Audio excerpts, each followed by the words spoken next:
Estimados estudiantes, les doy la más cordial bienvenida a esta cuarta sesión de nuestra materia Lógica y Epistemología Jurídica. En esta oportunidad nos adentraremos en el estudio del módulo número 4, titulado Métodos de la Epistemología.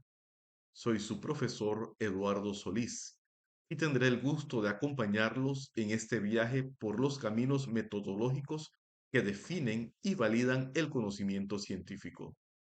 Nuestra meta para hoy es comprender que el derecho no se reduce a una aplicación mecánica de códigos positivos, sino que exige una mirada crítica sobre cómo construimos, validamos y aplicamos la verdad en el ámbito jurídico.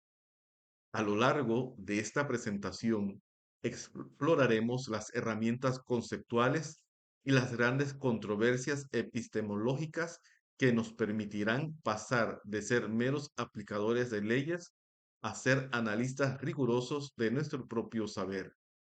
Los invito a acompañarme con una mente abierta, reflexiva y sumamente atenta a este recorrido pedagógico diseñado para su excelencia profesional. Bienvenidos. Introducción. Al adentrarnos en los cambios del quehacer científico, el jurista moderno debe comprender que el derecho no se fundamenta en verdades dadas o en la mera repetición de preceptos estatales. En esta sesión introductoria nos planteamos un objetivo metodológico sumamente ambicioso: examinar los procesos de contrastación, falsación y cambio científico para entender cómo se construye y se legitima un saber riguroso en nuestra disciplina. Para ello, dividiremos nuestra exposición en tres núcleos analíticos complementarios. Iniciaremos con el instrumental metodológico, analizando cómo la formulación de hipótesis fácticas, la definición de un camino ordenado o método, y específicamente el método hipotético deductivo gobiernan de forma invisible la actividad probatoria y la reconstrucción histórica en los tribunales. Posteriormente, nos sumergiremos en los grandes debates de la filosofía de la ciencia, donde pensadores como Kuhn, Popper, Lacan, Feyerabend confrontaron sus visiones sobre las revoluciones científicas, los paradigmas del conocimiento y la libertad metodológica. Concluiremos este viaje sentando a la ciencia en el banquillo de los acusados, una rigurosa fiscalización sobre los fines del ser humano, donde argumentaremos que el derecho debe actuar como la frontera ética soberana que someta el avance tecnológico de la inteligencia artificial y las biotecnologías a las garantías fundamentales de los derechos humanos. Abordaremos ahora el cimiento del saber científico, analizando sus herramientas primordiales, la hipótesis y el método. La hipótesis es una proposición tentativa, una conjetura formal o una solución provisional que el investigador formula para responder a un problema delimitado. Epistemológicamente, la hipótesis no es una mera corazonada, es una estructura lógica falsable que establece relaciones entre variables y que queda sujeta a una posterior contrastación empírica. En el derecho procesal penal, la hipótesis se traduce directamente en la teoría del caso, una conjetura fáctica y jurídica que tanto la fiscalía como la defensa deben someter a los rigurosos filtros de la contradicción probatoria en el juicio. Por su parte, el método es el camino ordenado, el conjunto de reglas y procedimientos sistemáticos diseñados de forma deliberada para alcanzar un conocimiento válido. El método es lo que diferencia el saber científico del conocimiento vulgar de la vida cotidiana. El método jurídico actual ha evolucionado, integrando de manera armónica la hermenéutica para desentrañar las normas, la argumentación lógica para justificar las decisiones y los métodos empíricos de las ciencias sociales para evaluar el impacto real de las leyes, resguardando así al jurista de incurrir en la arbitrariedad. Para comprender cómo se aplica la metodología de la ciencia al plano práctico de los tribunales, Debemos estudiar la metodología hipotético-deductiva. Este modelo epistemológico demuestra que la actividad probatoria judicial no es un acto de intuición, sino una aplicación directa del método científico.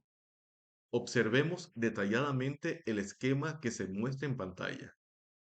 El proceso se despliega cuatro fases rigurosas.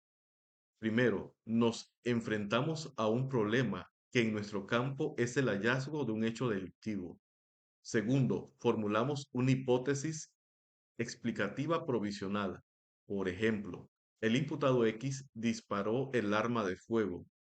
Tercero, realizamos una deducción lógica de las consecuencias que deberían cumplirse si la hipótesis fuera verdadera. Si el imputado disparó, entonces su mano debe tener residuos químicos y su ADN debe estar en la empuñadura del arma.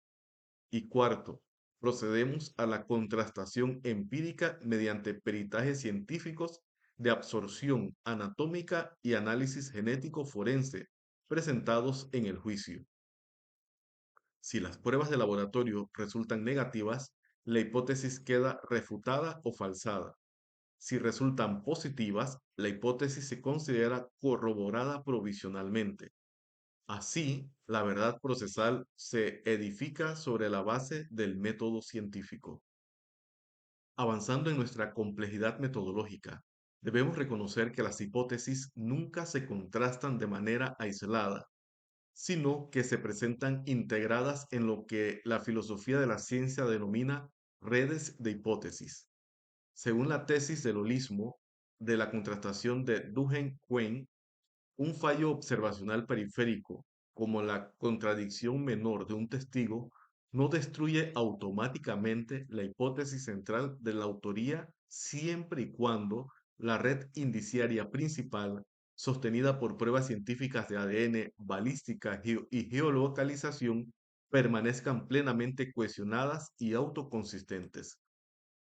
De manera simultánea, la epistemología contemporánea nos exige abrirnos a las epistemologías alternativas, corrientes como el feminismo filosófico, las hermenéuticas críticas y las epistemologías del sur cuestionan la supuesta neutralidad absoluta de las ciencias clásicas, demostrando que todo conocimiento se produce desde un sujeto históricamente situado.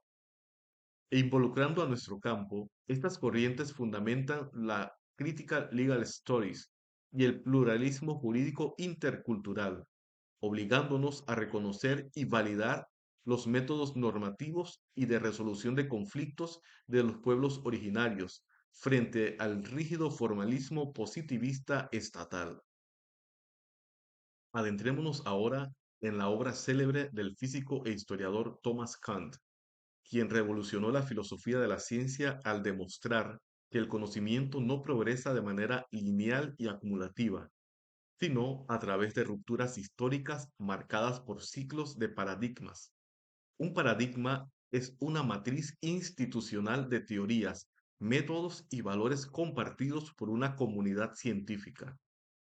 Como observamos en el diagrama circular en pantalla, la ciencia evoluciona cíclicamente. Primero, transitamos por la fase de la ciencia normal, donde los científicos resuelven acertijos de forma dogmática dentro del paradigma vigente. Segundo, surgen anomalías que el paradigma actual no puede explicar. Tercero, la acumulación de estas anomalías arrastran al sistema a una fase de crisis.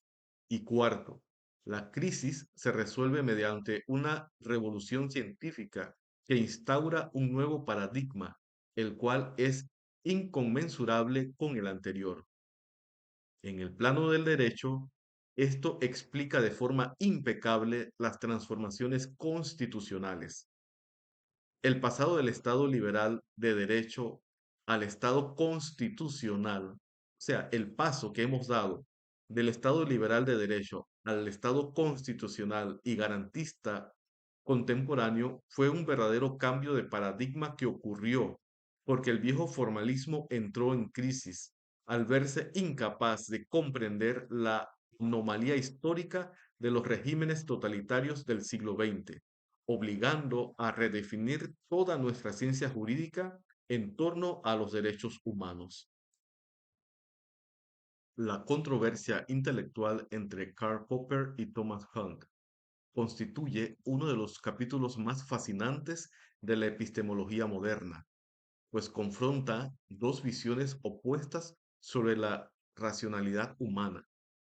A la izquierda de nuestra tabla, Popper describe al científico como un sujeto esencialmente crítico, inconformista y lógico, que busca activamente refutar sus propias teorías y cuyo progreso avanza paso a paso eliminando errores.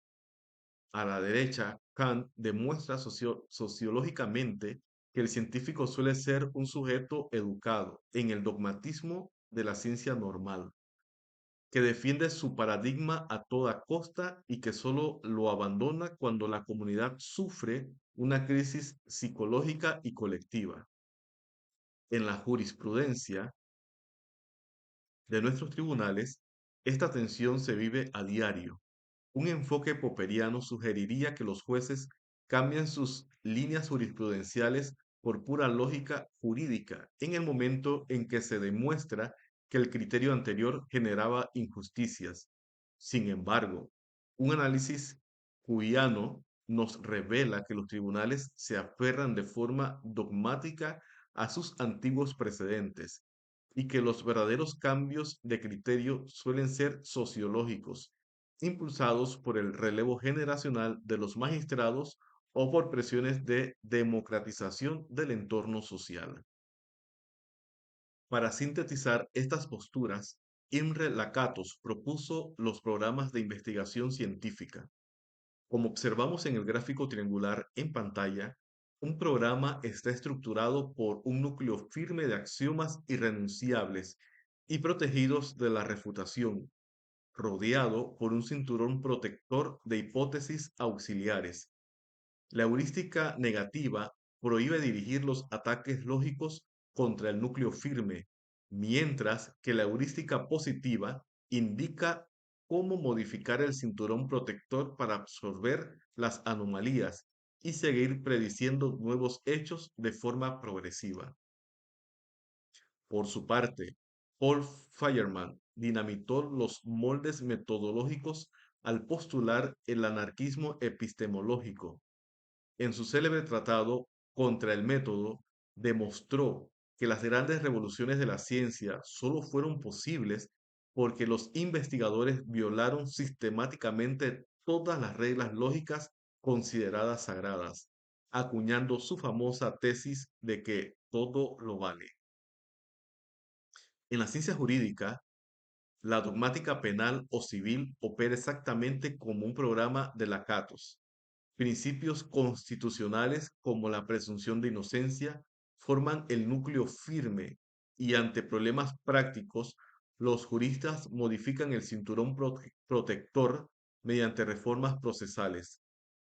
Al mismo tiempo, el anarquismo de Feyerabend justifica que ante lagunas o injusticias extremas de la ley escrita, el juez recurra al pluralismo metodológico y a la equidad para materializar la justicia sustancial, demostrando que en el derecho, en ocasiones, también todo lo vale, si el fin es preservar la dignidad y los derechos humanos. La ciencia en el banquillo de los acusados. La construcción del pensamiento científico contemporáneo se nutre de la controversia entre tres enfoques continentales de gran relevancia. Gastón Bachelard introdujo la ruptura epistemológica, advirtiendo que el saber exige vencer los obstáculos y prejuicios del sentido común. Louis Althusser aplicó la ruptura al análisis de las estructuras de la producción histórica, y Jean Piaget, mediante su epistemología genética, demostró que las estructuras lógicas de la mente no son innatas, sino que se construyen de manera activa por asimilación y acomodación con el entorno. Para el estudiante de derecho, esto significa que aprender a pensar como abogado exige una verdadera ruptura bachelardiana, despojarse de las nociones vulgares de justicia y crimen para asimilar el vocabulario riguroso de nuestra ciencia. Sin embargo, el avance científico no es éticamente neutral. Los excesos tecnológicos del siglo XX nos han obligado a sentar a la ciencia en el banquillo de los acusados. El derecho no puede ser un espectador pasivo ante la edición genética de embriones, el uso militar de inteligencia artificial autónoma o la comercialización masiva de datos personales. Nuestra ciencia jurídica tiene la misión constitucional de imponer límites normativos estrictos, sometiendo el avance científico al control de convencionalidad de los derechos humanos, para garantizar que el saber sirva a la emancipación y no a la dominación de nuestra especie. Llegamos al punto final de nuestro módulo, analizando cómo las transformaciones metodológicas impactan de forma directa en tres fronteras ineludibles de la praxis judicial actual. Primero, en el análisis racional de la prueba, donde la epistemología procesal sustituye la íntima convicción subjetiva por el estándar cognitivo de más de toda duda razonable, exigiendo que la hipótesis de culpabilidad sea la única que explique de forma lógica toda la evidencia, refutando la hipótesis de la defensa. Segundo, la metodología del neoconstitucionalismo, que marca la transición de la exégesis literal a la argumentación de principios constitucionales complejos, exigiéndonos auditar tanto la validez formal del razonamiento como la solidez de las premisas adoptadas.